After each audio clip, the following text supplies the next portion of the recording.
Hello, welcome to Transfer Talk. I am your host, Gatesy. Thank you for joining us. As usual, please don't forget to put a like on the video. It really is appreciated and helps the channel out a great deal.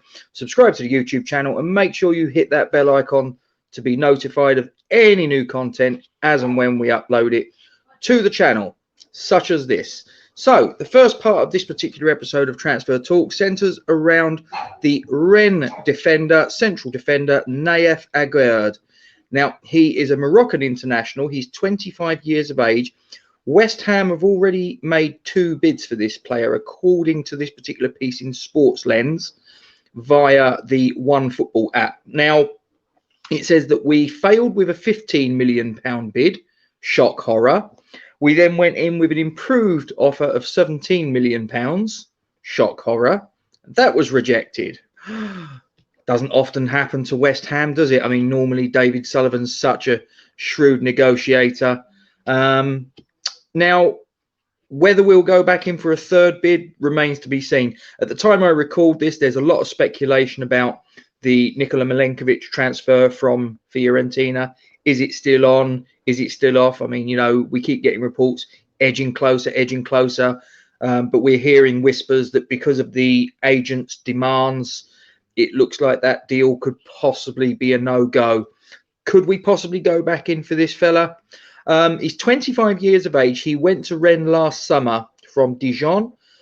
He did quite well in Ligue 1 last season. He says here 2.9 clearances on average per match, 3.5 aerial duels won, and a 90.4% accuracy on the old pass completion stats.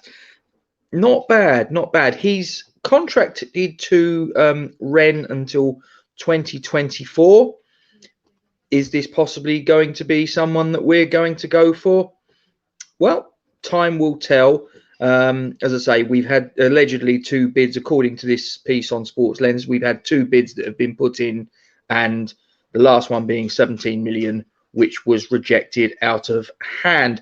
Looking at his stats on Transfer Market, as far as last season is concerned, as far as the league campaign anyway, he was in the squad out of 38 league matches. He was in the squad 35 times.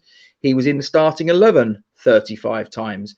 So this is a guy that on the face of it is pretty robust in terms of his fitness. The only 2 matches that he missed at the beginning of the season, he missed 2 matches back to back. That was because of a positive COVID test. He then missed a match later in the season, the 5th from last game, match day 34. Ironically, against his old club Dijon, he wasn't in the squad at all. I don't know the reasons behind that, but other than that, I mean, like I say, in 38 matches, he was in the squad 35 times and started all 35 of the matches that he was in the squad for. So this is a guy that's fairly robust. As I say, he's 25 years of age, so you'd think that he's got a bit of longevity, you know, if we can get him through the door. He's a centre-back, and that's his one and only position. He, you know, you can't deploy, well, he's never been deployed as a full-back or a defensive midfield. I'm not saying you couldn't, potentially. Who knows? But as I say, he's a Moroccan international. He's got 8 caps for the national team. He hasn't scored a goal yet. As far as for his club, Stade Rennes is concerned, 41 matches, 3 goals, 1 assist from centre-back. Not bad, not bad. As I say, the pass completion stats really were quite impressive. Like I say, for a centre-back, 94.4%. That's something that really does stand out in my view. What do you think? Is this someone, I mean, some of you watching this may be familiar with this player. Some of you might have something you can bring to the table in terms of, you know, what you've seen of this guy. You've got the comment section below. You know the drill, guys, by now. I'm always after your thoughts, your opinions. I welcome it. If this is a guy that you've seen and you think actually possibly could be someone that we should be keeping an eye on and maybe look to get him in, get some business done, you've got the comment section below. Let us know what you think. Again, if you've seen him and you think actually this guy's not cut out for Premier League football, again, Put it in the comments below. Tell us what your observations are, what your thoughts are, and let's go from there. Let's get the conversation going. The other player that I want to talk about is currently on the books at Bayern Munich. He's a French international, actually won the World Cup in 2018 with France, and was a teammate in that squad of one of our current goalkeepers anyway, one of a good couple of goalkeepers we've got on the books. But that's another story. We've got more goalkeepers than we've got strikers. But his name is Corentin Tolisso. Now, Corentin Tolisso is a 27-year-old central midfielder. He went to Bayern Munich in 2017. Unfortunately for this young chap, he's not had the best of times of his stay at Munich. He's been a little bit beset by injuries, which is the thing that really concerns me. I'm looking here on Transfer Market, and as I say, he's 27 years of age. His contract is up in a year's time, so according to Transfer Market, they rate him at £18 million. Whether that's what he'll go for in the real world, who knows. But just looking here, there were 34 matches in the Bundesliga last season. This guy was involved in the squad in 17 of them. He was only in the starting 11 7 times in the Bundesliga. He was introduced as a substitute 9 occasions, and he was an unused sub once.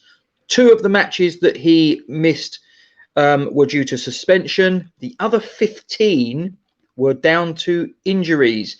There was an 11-match sequence towards the back end of the season where he missed, and it says here on Transfer Market that this was a torn tendon issue.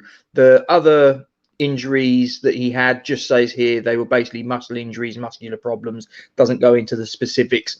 On the face of it, I mean, this guy's obviously got a certain pedigree. You know, he made a World Cup winning squad, so that's something that he's got on his CV that stands out up to scrutiny. The only thing that I would say, though, like I say, I look at his injury record and I'm like, oh yeah, I'm not too sure about this. We've obviously got the history. We all know we've had over the years a good many players that have come in with a bit of a checkered injury record, and it's come back to bite us on the backside. More often than not, I'm thinking of Andy Carroll.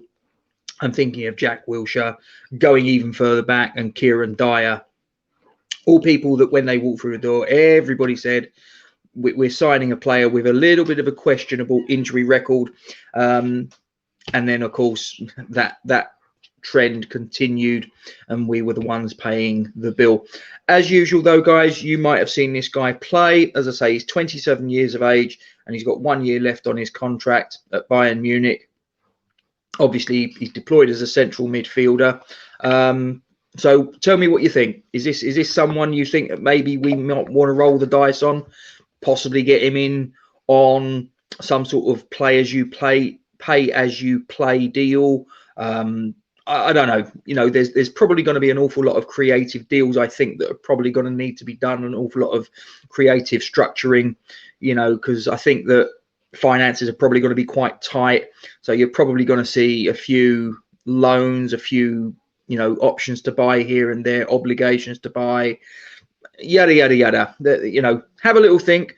Tell me what you think.